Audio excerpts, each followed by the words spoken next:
Sa ngalan ng Ama, ng Anak at ng Espiritu Santo. Amen.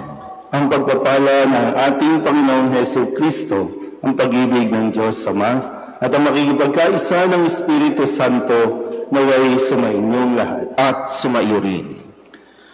Mga kapatid, aminin natin ang ating mga kasalanan upang tayo'y maging marapat gumanap sa banal na pagdiriwang. Inaamin ko sa makapangyarihang Diyos at sa inyo mga kapatid na lulubha ako nagkasala sa isip, sa salita at sa gawa at sa aking pagkukulang.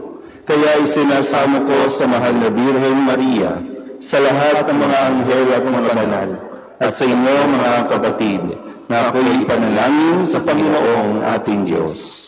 Tawaan tayo ng makapangyarihang Diyos, patawarin tayo sa ating mga kasalanan, at patnubayan tayo sa buhay na walang hanggan. Amen.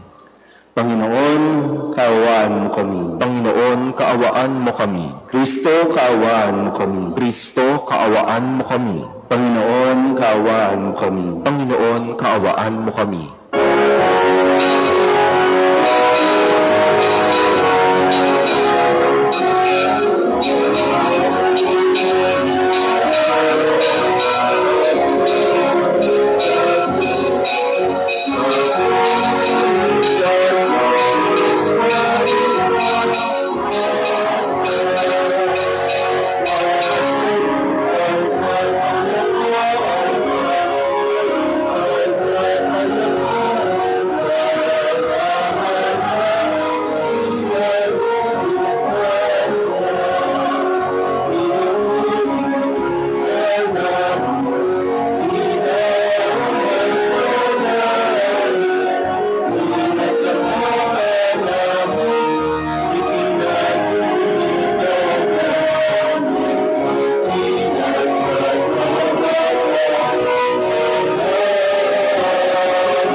Manalangin tayo. Ama naming makapangyarihan, gawin mo lagi namin matapat na sundin ang loob mo upang kami wagas na makapaglingkod sa iyo sa pamamagitan ni Jesucristo kasama ng Espiritu Santo magpasawalang hanggan. Amen. Ang nakadipang mga kamay ni Moises ay tanda ng kapangyarihan ng pagdalangin sa Diyos. Sa pananalangin sa Diyos na pagtatagumpayan ng suliranin at nakakamit ang bawat adhikain. Pagbasa mula sa aklat ng Exodo. Noong mga araw na iyon, ang mga Israelita ay nasa Refidim at sinalakay sila ng mga Amalisita. Sinabi ni Moises kay Josue, "Pumili ka ng ilang tauhan natin at pangunahan mo sa pakikipaglaban sa mga Amalisita. Tatangnan ko naman ang tungkod na ibinigay sa akin ng Diyos at ako'y tatayo sa ibabaw ng burol." Sinunod ni Josue ang utos ni Moises at hinarap niya ang mga Amalisita. Si Moises naman kasama sina Aaron at Hur ay nagpunta sa burol.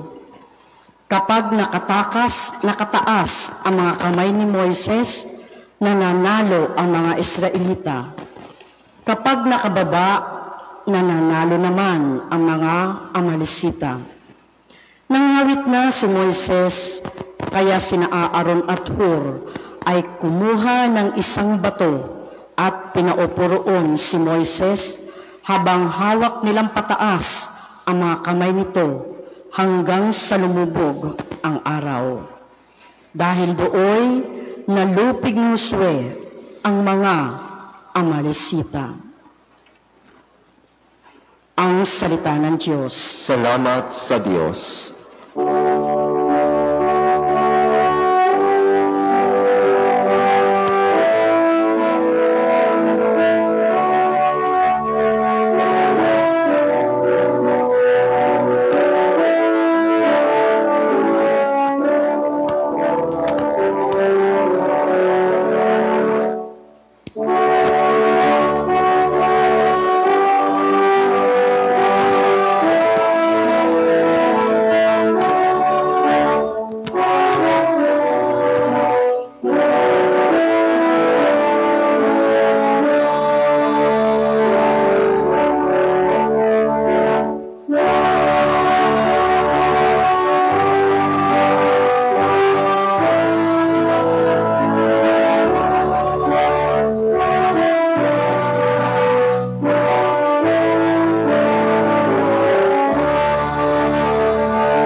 Sa gawin ng bundok, tumitingin ako, saan manggagaling ang aking saklolo? Ang hangad kong tulong sa Diyos magmumula, sa Diyos na lumikha ng langit at lupa.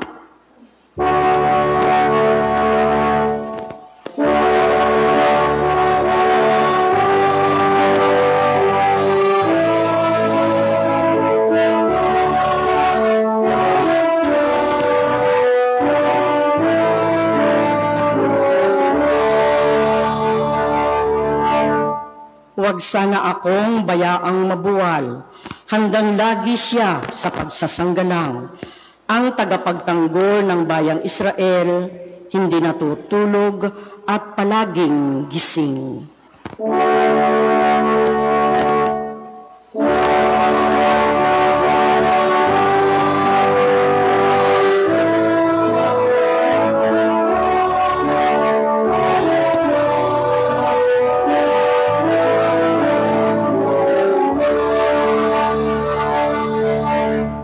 Ang Diyos na Panginoon, siyang magbabantay, laging nasa piling upang magsanggalang.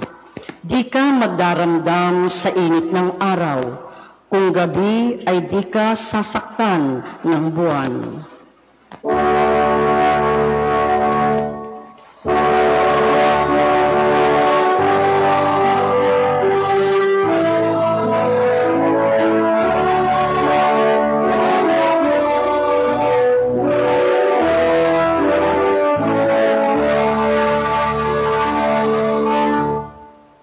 mga panganib, ika'y ililigtas. Nitong Panginoon, siyang mag-iingat. Saan man naroon, ika'y iingatan. Di ka maaano kahit na kailan.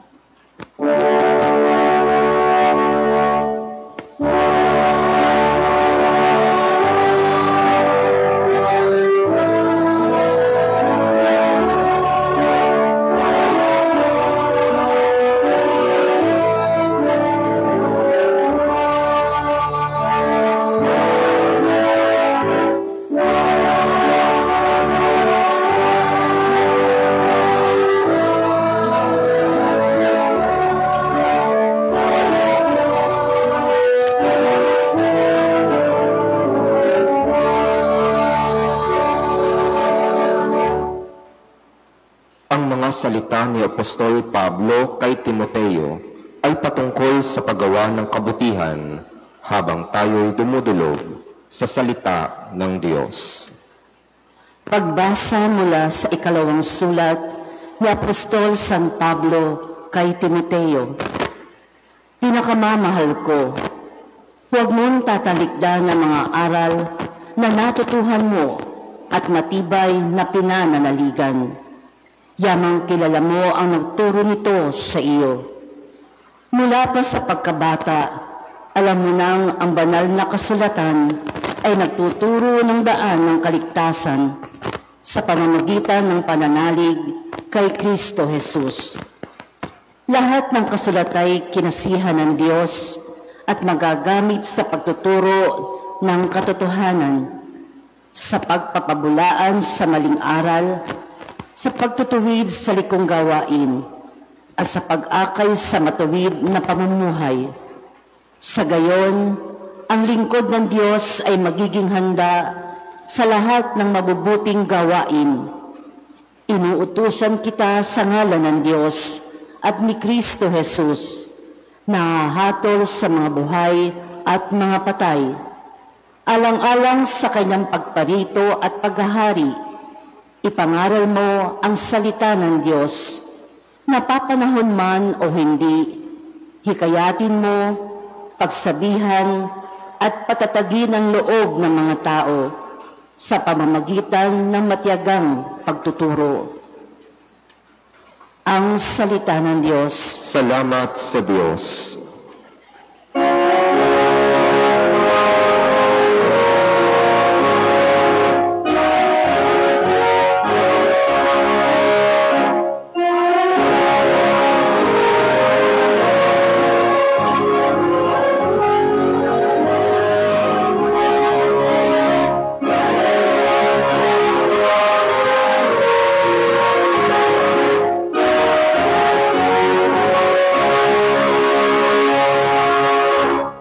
Buhay ang salita ng Diyos, ganap nitong natatalos, tanang ating niloloob.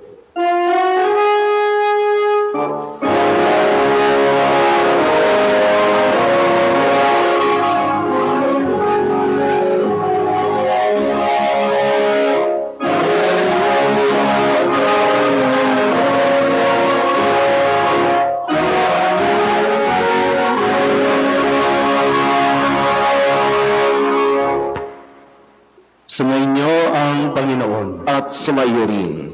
Ang mabuting balita ng Panginoon ayon kay San Lucas. Papuri sa iyo, Panginoon. Noong panahong iyon, isinaysay ni Jesus ang isang talinghaga upang ituro sa mga alagad na dapat silang manalangin lagi at huwag manghinawa. Sa isang lungsod, ika niya, may isang hukom na hindi natatakot sa Diyos at walang taong iginagalang. Sa lungsod ding iyon ay may isang babaeng balo na punta ng punta sa hukom at humihingi ng katarungan. Tinanggihan siya ng hukom sa loob ng ilang panahon. Ngunit nang malaunan ay nasabi nito sa sarili, "Bagamat hindi ako natatakot sa Diyos, ni gumagalang kanino man, igagawad ko na ang katarungan hinihingi ng babaeng ito sapagkat lagi niya akong ginagambala. Baka pa ako mainis sa kapaparito niya." At sinabi ng Panginoon, narinig ninyo ang sinabi ng masamang hukom. Hindi ipagkakait ng Diyos ang katarungan sa kanyang mga hinirang na dumarain sa kanya araw-gabi, bagamat tila nagtatagal iyon.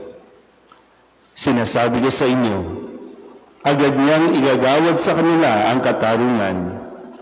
Ngunit pagdating ng Anak ng Tao sa daigdig na ito, may makikita kaya siyang mga taong nananalig sa kanya? Ang mabuting balita ng Panginoon. Pinupuri ka namin, Panginoong Heso Kristo. Isang magandang umaga po sa inyong lahat. Tayo po ay nasa ika-29 na linggo sa karaniwang panahon. At sa araw na ito, sa linggong ito, muli ay pinapaalala sa atin ang kahalagahan ng pagdarasal o yung pananalangin. At kailangan din natin suriin yung quality, yung kalidad, at yung paraan ng ating pagdarasal.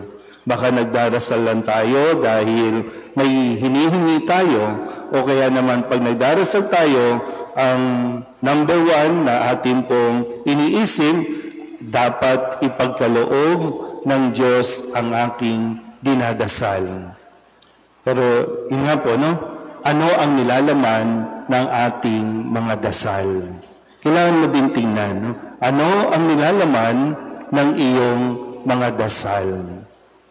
Sa unang pagbasa, sa ating pong narinig, no, na kwento, na sa tuwing itinataas ni Moises ang kanyang kamay, nananalo sila mula sa mga kalaban.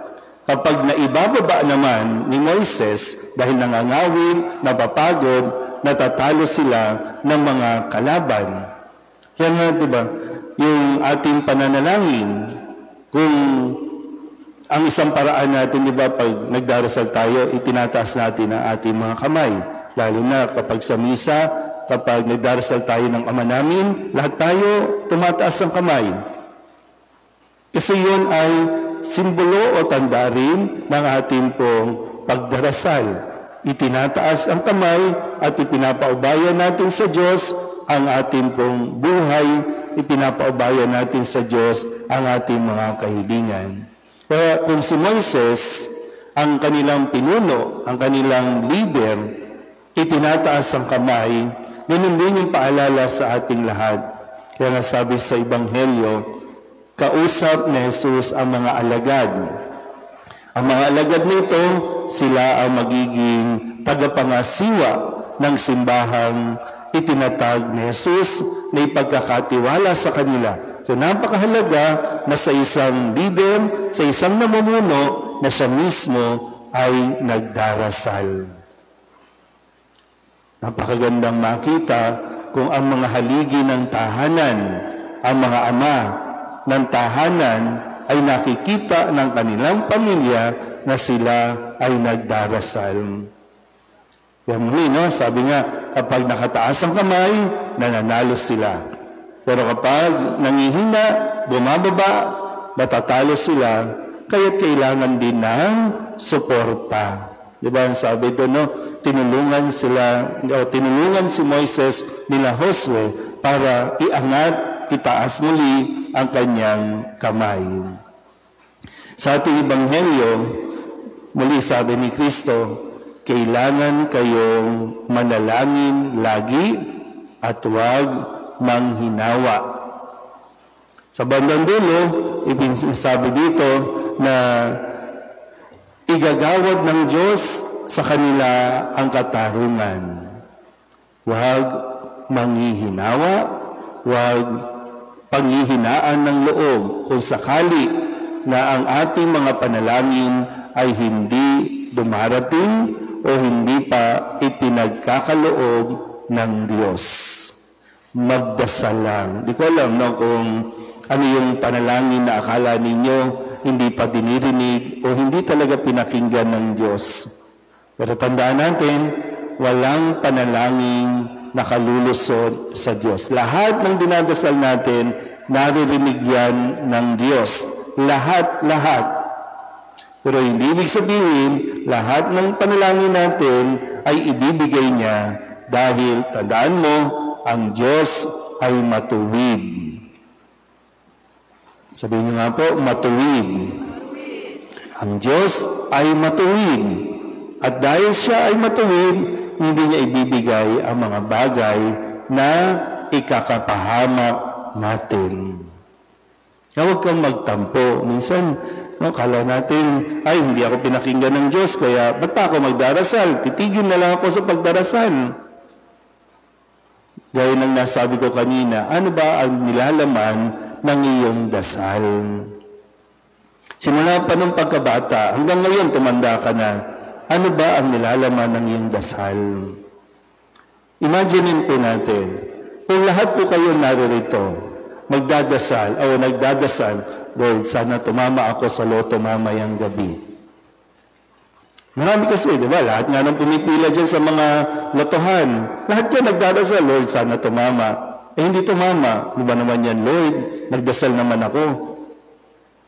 Sa dami-dami, kung ikaw ang pagdidesisyonan, kanino mo ibibigay yung panalangin na tumama siya sa loto?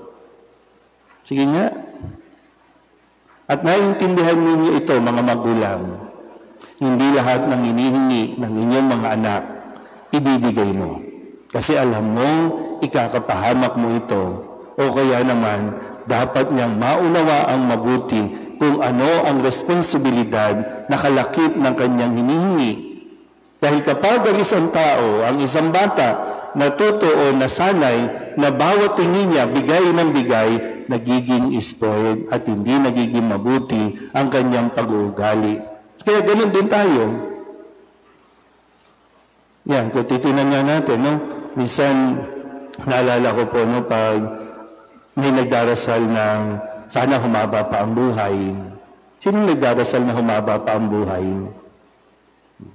Alam niyo ba may nagdarasal din sa inyo na sana kunin na kayo ni Lord? Di ba? So, anong papakinggan ng Diyos? Pero ang Diyos ay matuwid. Tandaan niyo po yan, ha? Kaya tinutugon ng Diyos sa paraan. No? Kaya ibinibigay ang katarungan. Naalala ko po din, noong September 21, sinong nag-join noong September 21? Konti lang. Tinan mo. Yung iba, wala lang. Di ba? Di ba may panawagan na mayroon tayong prayer rally. Kasi kailangan natin, at kaya nga sa buong buwan na ito ng Oktubre at Nobyembre, mayroon tayong dadasalin na panalangin para maliwanagan ang mga lingkod bayan, para maliwanagan ang usapin tungkol sa pagnanakaw. Yung sa prayer rally, sabi ko, parang may mali yata sa prayer rally natin kasi magtitipon tayo para magdasal. Pero marami ang naririnig natin sumisigaw ng mamatay na kayo. Ha? Yan ba ang dasal natin? Mamatay na sila? Mamatay ang mga magnanakaw. Sa tingin nyo, ilan ang matitira sa atin? Hindi ka nagnakaw? Hindi ka nangupit? Kahit kailan?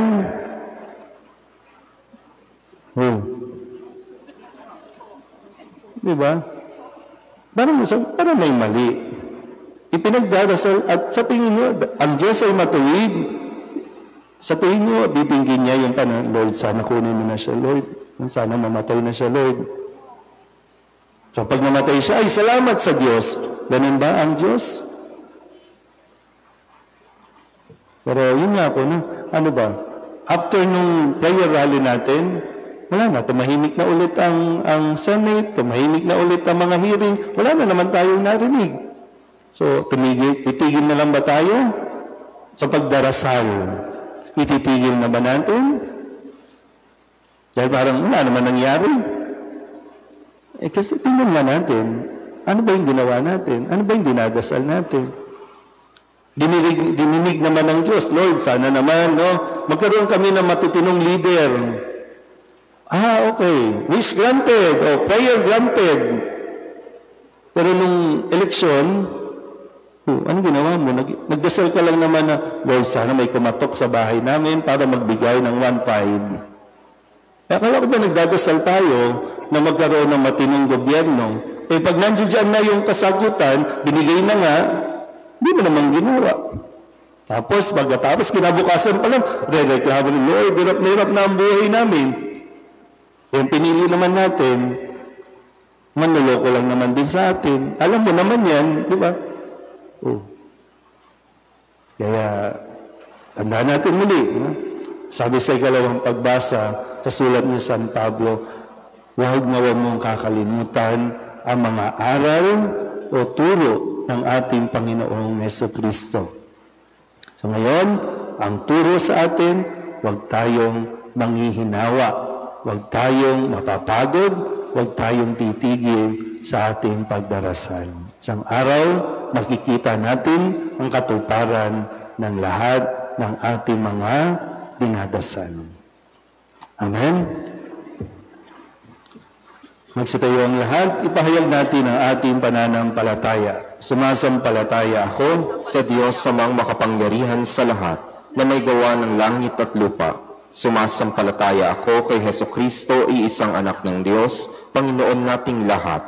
Nagkatawang tao siya na lang ng Espiritu Santo, ipinanganak ni Santa Mariang Birhen, pinagpakasakit ni Poncio Pilato, ipinako sa krus na matay inilibing, nanaog sa kinaroroonan ng mga yumao, nang may 3 araw na buhay na mag-uli, umakyat sa langit, naluluklok sa kanan ng Diyos amang makapangyarihan sa lahat. Doon magmumula ang paririto at huhukom sa nangabubuhay at nangamatay na tao. Sumasampalataya naman ako sa Diyos Espiritu Santo, sa banal na simbahang katolika, sa kasamahan ng mga banal, sa kapatawaran ng mga kasalanan, sa pagkabuhay na muli ng nangamatay na tao, at sa buhay na walang hanggan. Amen. Ating dadasalin ngayon ang Oratio Imperata para sa katapatan, katotohanan, at katarungan. Sabay-sabay po. Amang makapangyarihan sa lahat, ikaw ang gumabay sa iyong bayan mula sa pagkaalipin bilang haliging ulap sa araw at haliging apoy sa gabi. Sa panahong ito ng panlilinlang at katiwalian na bumabalot sa aming bayan, ipamalas mo sa amin ang iyong liwanag na nagtataboy sa lahat ng dilim. Inaamin namin kami rin ay madalas lumalakad sa kadiliman, sa aming pananahimik, pagkikibit-balikat at kawalang pakialam. Hinayaan namin lumaganap ang kasinungalingan at umusbong ang katiwalian. Patawarin mo kami, Panginoon, at linisin mo ang aming mga puso sa kasalanang bumubulag at sumisira, kasalanang umaagaw ng pagkain sa mahihirap at ng pag-asa sa buong bayan. Ipagkaloob mo sa amin ang mga pinulong kawangis ng puso ng iyong anak, mga pastol na handang maglingkod, hindi mga lobong sumisila. Sa kapangyarihan ng iyong banal na Espiritu, bigyan mo kami ng lakas ng loob na itakwil ang kasinungalingan, ibunyag ang pandaraya, igiit ang katarungan, at ipagtanggol ang katotohanan sa lahat ng aming gawain, pampubliko man o pansarili, upang ang katapatan ay dumaloy sa aming lupain tulad ng ilog, at ang katuwiran ay rumagasa na parang malakas na agos. O Diyos ng katarungan at habag, gawin mong ubasan ng kabutihan ang aming bayan, hindi laso ng kasakiman, manipulasyon at pagkamakasarili, kundi pagyamanin ng katapatan, malasakit at pag-ibig. Hinihingi namin ito sa pamamagitan ni Kristo na aming Panginoon. Amen. Maria, salamin ng katwiran, Ipanalangin mo kami. San Miguel Arcangel, Ipanalangin mo kami. San Lorenzo Ruiz at San Pedro Calungsod, Ipanalangin ninyo kami.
mga kapatid, upang paghahain natin ikalugdan ng Diyos amang makapangyarihan. Tanggapin nawa ng Panginoon itong paghahain sa iyong mga kamay, sa kapurihan niya at karangalan sa ating kapakinabangan, at sa buong sambayanan niyang banal.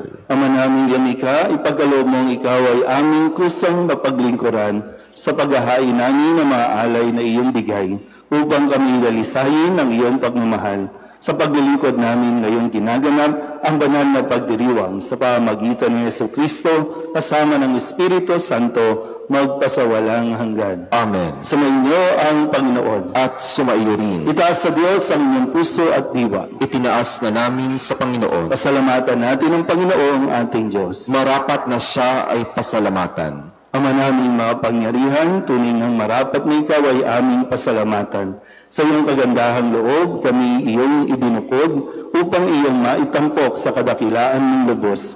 Kahit na ikaw ay aming tinalikdan dahil sa aming pagkasalawahan, gumawa ka pa rin ng magandang paraang may manguna sa amin para ikaw ay balikan.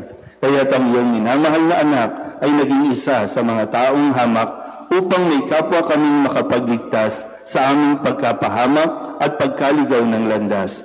Kaya kaysa ng mga anghel na nagsisiawin ng papuri sa iyo nang walang humpay sa kalamitan, kami nagbubunyi sa iyong kadakilaan.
Ikaw ang bukal ng tanang kabanalan.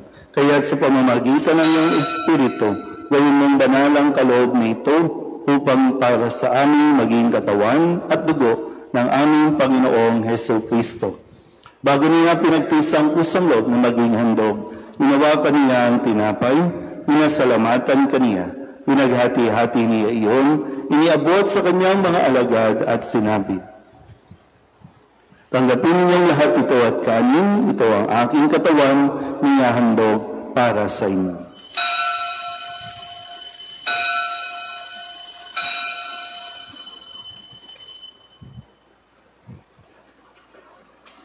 Gayun din naman nang matapos ang hapunan, inawakan niya ang kalis, muli kaniyang pinasalamatan, iniabot niya ang kalis sa kanyang mga alagad at sinabi, tanggapin ninyong lahat ito at inumin.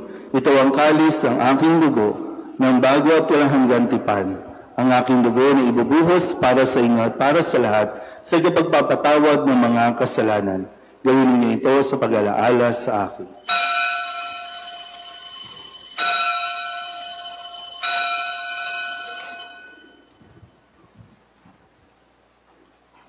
Ipagbunyi natin ang misteryo ng pananampalataya.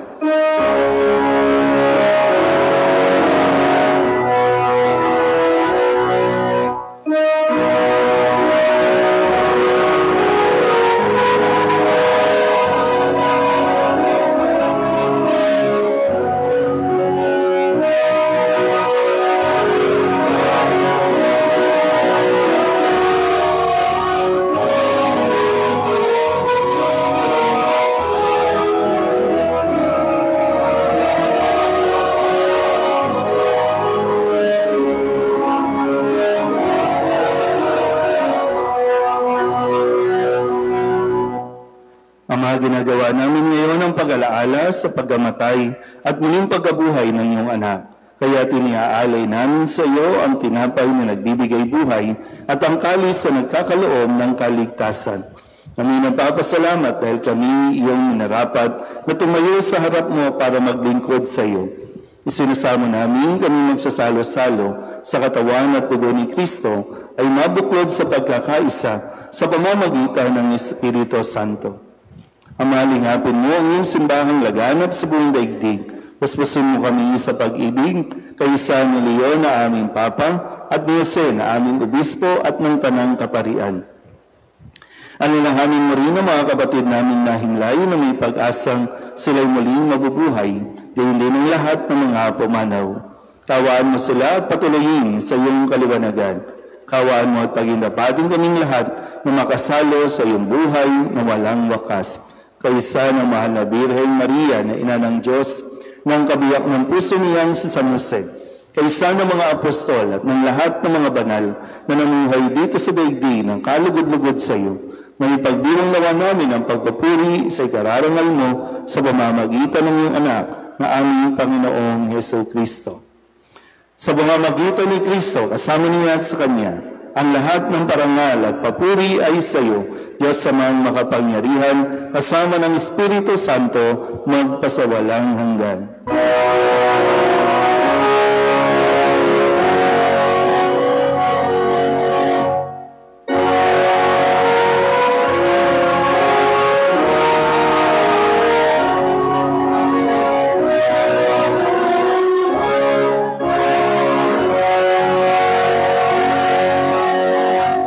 Sa tagabili ng manakagagaling na utos at turo ni Jesus sa Panginoon natin at Diyos, ipahayag natin ang lakas loob.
Sa lahat ng masama, pagkalooban ng kapayapaan araw-araw, iligtas sa kasalanan at ilayo sa lahat ng kapahamakan, samantalang aming pinananabikan ang dakilang araw ng pagpapahayag ng tagapagligtas namin si Heso Kristo. Sapagkat iyo ang kaharian at ang kapangyarihan at ang kapurihan, magpakailanman. Amen. Panginoong Heso Kristo, sinabi mo sa iyong mga apostol, kapayapaan ang iniiwan ko sa inyo, ang aking kapayapaan ang binibigay ko sa inyo.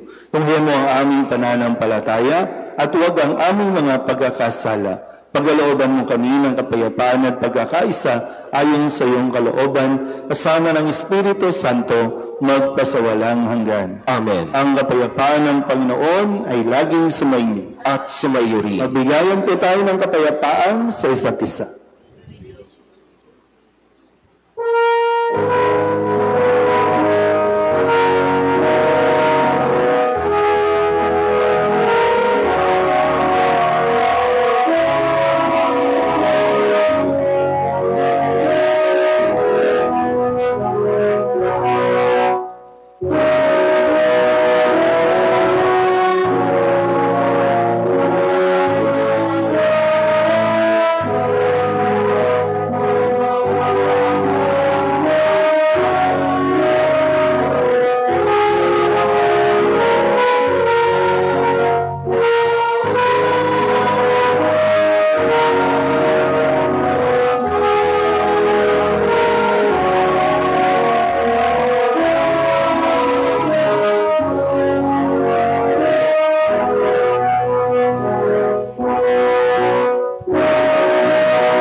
ng Diyos. Ito ang nag-aalis ng kasalanan ng sanlibutan. Mapalad ang mga inanyayahan sa kanyang piging. Panginoon, hindi ako karapat-dapat na magpatuloy sa iyo, ngunit sa isang salita mo lamang ay gagaling na ako.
Luluhod po ang lahat at ating darasalin ng panalangin kay San Jose. Abang tagapangalaga ng tagapagligtas, kabiyak na puso ng mahal na Birheng Maria, sa iyo ipinagkatiwala ng Diyos ang kaisa-isa niyang anak. Sa iyo nagtiwala si Maria, sa piling mo si Kristo'y naging tao. Maging ama ka rin sa amin, pinagpalang Jose, at gabayan mo kami sa lahat ng landas ng aming buhay. Ihingi mo kami ng biyaya, awa at tapang, at ipagtanggol kami sa lahat ng masama. Amen. Magsitayo na po ang lahat. Manalangin tayo. Ama namin na pagmahal, gawin mo sa aming banal na pakikinabang, kami ngayon ay iyong matulungan at mahubog para mamuhay sa kalangitan sa pamamagitan ni Jesucristo kasama ng Espiritu Santo magpasawalang hanggan. Amen. Uupo po sumandali ang lahat para sa mga pangparokyang pabatid. Una, tayo po ay magkakaroon ng second collection para sa mga pastoral na programa ng misyon at evangelisasyon sa pagdiriwang ng World Mission Sunday. Tumulong po tayo. Ikalawa, ang Oktubre ay buwan ng Santo Rosario. Inaanyayahan ng lahat na sama-samang dasalin ng Santo Rosario bilang isang pamilya. The family that prays together stays together. Ikatlo, halina at manalangin sa orihinal na imahe ni San Jose. Ang pahalik ay bukas tuwing Sabado at Linggo sa mga oras na nakapaskil sa paligid ng simbahan. Ikaapat, sa October 30 ng taong kasalukuyan, ang parokya ay magkakaroon ng isang benefit concert for our church organ na pinamagatang Magnificat, mga himig ng pag-asa sa puso ni Maria, sa pamumuno ng Ministry on Music in the Liturgy. Ang mga tiket ay maaaring makuha sa mga miyembro ng ating choir o sa may patio ng simbahan. Ikalima, bilang paggunita sa mga mahal nating namayapa, maaari na pong makakuha ng November Mass envelopes sa parish office o sa harap ng santuario. Ang mga ito ay maaaring pakihulog sa November Mass envelope donation box bago mag-Todos los Santos. Ika-anim, sa ating pakikiisa laban sa korupsyon sa bansa, hinihimok tayo ng Catholic Bishops Conference of the Philippines na magsuot ng kulay puti sa lahat ng ating Sunday Masses ngayong Oktubre at Nobyembre. Gayon din, Inaanyaya ng lahat ng maglagay ng white ribbon o puting laso sa ating mga tahanan bilang pagpapahayag ng ating pakikiisa laban sa korupsyon. Ang tunay na makadiyos ay makabayan din. Ngayon ay tinatawagan ang representative mula sa Radio Veritas para sa isang paanyaya.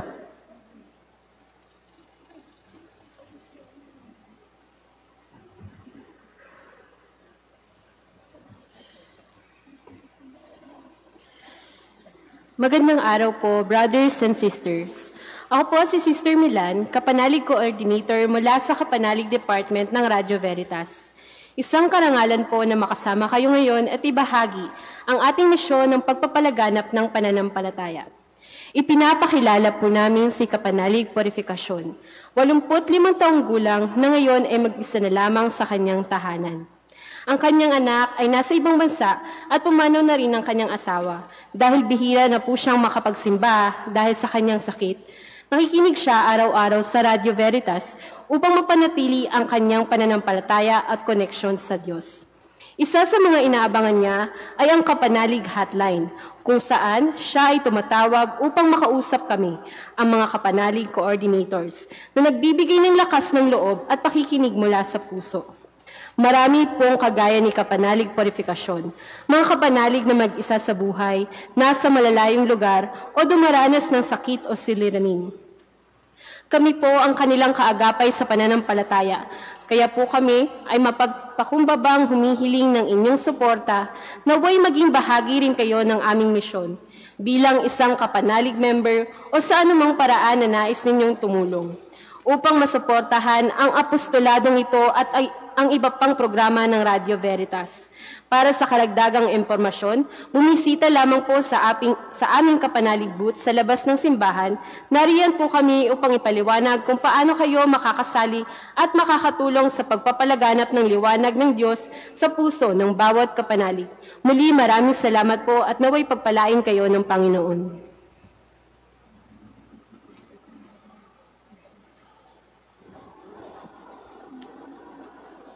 Magsitayo na ang lahat. So muli, next week, sana po ay magsuot ng puti. Yan ay isang paraan din natin ng pagdarasal para sa katarungan, kapayapaan sa ating pong bansa. At yung mga souls envelope, importante po yung mga pangalan na maisulat ninyo at maihulog po dito bago mag-November 1. At yan po ay dadasalan natin sa loob ng buong buwan ng Nobyembre. So yung mga patay po, mga pangalan ng mga namatay nating mahal sa buhay.